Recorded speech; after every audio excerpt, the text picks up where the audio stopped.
So students, we have some masks here, some 6th graders and some 7th graders. And you can see, hint the word see, there's no eye holes in any of these. So this video is gonna show you how we're gonna put eye holes into our mask. Now all right, for 6th graders, first thing you gotta do is take it off of the form. This is the form, this is the paper mache thing that we built. It's really nice and firm, it's ready to go. So if you have a form, this is what you're gonna do. You're gonna just pinch the back like so, and then hopefully it pops out. If it doesn't pop out, go slowly. You can put your hand in there. It might be wet down here. If it's wet, then take the hairdryer, dry in here. If not, then just pull it out. Then you can take out the tape and then put it on the inside of your project if you like, okay? So that's the first thing. Once you're done with that, please give me the form back so I can use it for the next student. All right, there's several ways to cut out the eyes. First, you might need a pencil. One way to do it is draw the eye where you want to cut out. Simple as that. Makes it easier. You can do it on painted ones so that you know there'll be a little bit of a shiny line there. You can sort of see it. Perfect. You can also use a pencil to start your project. So let's say you were saying, I don't need a whole eye cut out. Well, you can do is take a pencil and just poke it in and create these dots and just do this repetitively in the area.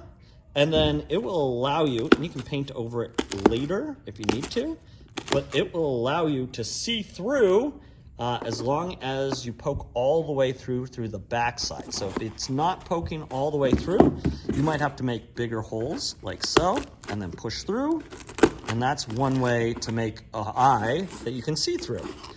You can take the pencil also and just shove it in like that, and then round it out like this, and it makes a big hole. You can also do that with the smaller ones, like I can poke holes in these, and then I should be able to see through them once I put all these holes here. So that's one technique. It's not the best technique, but it'll allow you to see through without putting a giant hole in your work, and you just need to be careful on the back so that you can actually see through. Another way to do it is by using these tools right here. These are cardboard serrated tools. They're a safety cardboard knife, and what we're gonna do is pull it out of the cup like so, and then cover it with our hands like so, and then carry it back to our spot. These blades are serrated, so I need you to be careful. Let me just see if I can show you that. They are tiny serrated blades, so little jagged spots right there. You can sort of see it, kinda see those jagged spots, so be careful. The reason why we're holding them with our hand is because we are going to be more careful with something sharp in our hand rather than this. I do not need you stabbing or hurting anybody, but these blades work best when you hold them by the handle when you're cutting. You have a spot where you started, so if I was doing the eye over here, I might poke a hole with my pencil big enough, and then I'll push this inside, and then I'm just going to cut out. All right, then I have a nice little eye I can see out of, and if I need to, I can trim out some of those pages a little bit. There's some extra paper I might cut out. I can pull it out if I need to, and there you go. You have an eye that you can see through right there, and then I can paint around this, clean it up, and then I can attach a string by just poking a hole on the side there, and then tying a knot, and then poking a hole on that side, and then tying a knot, making sure I have enough string around my head, and that will hold that on. Same thing for this one.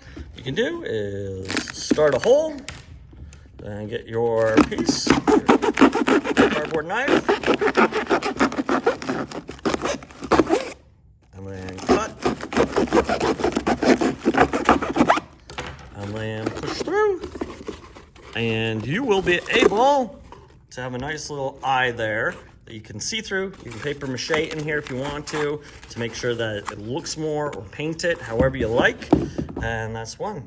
When you're done, you're gonna grab this knife, cover it with your hand, bring it back up here, and then put it in in the little carry-on here. There's 1, 2, 3, 4, 5, 6, 7, 8. I need 8 back here at the end of class. We only have 8, so there should only be 8 there, and they need to be back here at the end of class. So that is how we're going to cut out eyes with this new special tool. You can also use scissors. They're just a little bit harder to go around the edges. Be safe with these knives. I don't want anybody messing around with them. If you start messing around with them, I'll have to say you can't use them. I don't want to do that.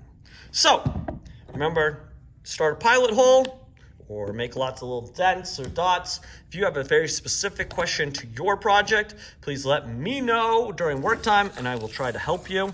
But that is how we are going to attach or make eye holes so we can see out of our projects.